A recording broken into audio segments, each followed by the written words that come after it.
নোয়াখালীবাসীর জন্য দুঃসংবাদ। দীর্ঘদিন ধরে নোয়াখালীর মানুষ একটা স্বপ্ন, একটা আশা লালন করে আসছিল যে বিপিএল এ নোয়াখালীর একটা দল খেলবে, নোয়াখালীর একটা ফ্র্যাঞ্চাইজি খেলবে এবং তাদের সেই মনোবাসনা পূর্ণ হওয়ার একটা সুবর্ণ সুযোগ এবার তৈরি হয়েছিল যখন নতুন করে বিসিবি আসলে ফ্র্যাঞ্চাইজি দেওয়ার জন্য আবেদনপত্র চায় এবং একটা প্রতিষ্ঠান নোয়াখালীর ফ্র্যাঞ্চাইজি নেওয়ার জন্য আবেদন করে। প্রতিষ্ঠানের নাম হচ্ছে বাংলা মার্ট, কিন্তু সেই প্রতিষ্ঠানকে বাদ দিয়ে দেওয়া হয়েছে বিসিবির পক্ষ থেকে, এমনটাই জানানো হয়েছে।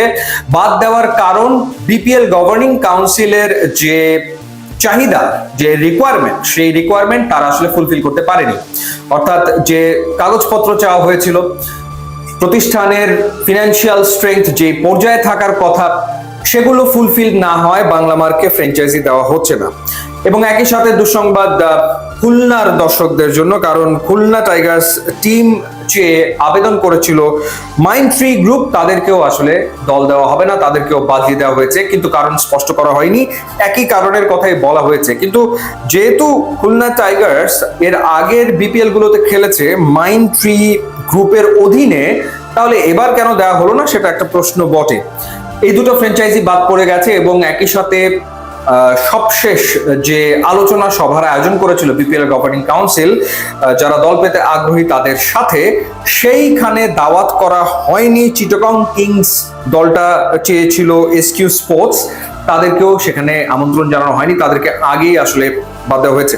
এবং বাদ দেওয়ার কারণ হচ্ছে যে গত বিপিএল এ চিটাগং কিংসের অনেক ক্রিকেটার তারা পারিশ্রমিক পায়নি, পারিশ্রমিক না পাওয়ার অভিযোগ অনেকেই করেছিল, যার কারণে বিপিএল এর সুনাম ক্ষুণ্ণ হয়েছিল। এটা নিয়ে সেই সময় অনেক কথা হয়েছে, আলোচনা হয়েছে এবং সেটিকে বিবেচনায় নিয়ে বিসিবি এই সিদ্ধান্ত নিয়েছে। যদিও এই এসকিউ স্পোর্টস তারা আদালতের দ্বারস্থ হয়েছে এবং তারা আসলে দল নিতে চায়।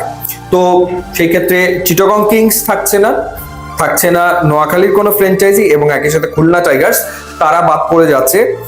মোটামুটি ভাবে দল যারা পেতে যাচ্ছে, রিমার্ক হারল্যান্ড, তারা ঢাকা ক্যাপিটালস পাবে, শাকিব খানের টিম এটা।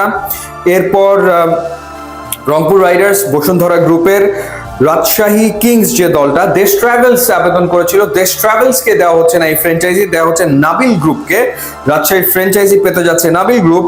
এছাড়া বরিশাল পেতে পারে আকাশবাড়ি হলিডেজ এবং সিলেট স্ট্রাইকার্স পেতে পারে GM sports and entertainment. Comilla fighters নামের একটা ফ্র্যাঞ্চাইজির জন্য আবেদন করেছে এসএস গ্রুপ, সেটাও বিবেচনাধীন রয়েছে।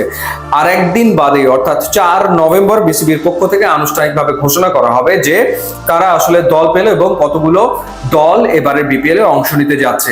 ইউটিউব, ইনস্টাগ্রাম লিঙ্ক দেওয়া আছে, আপনারা যদি খুবই খুশি হবো। And thanks for watching.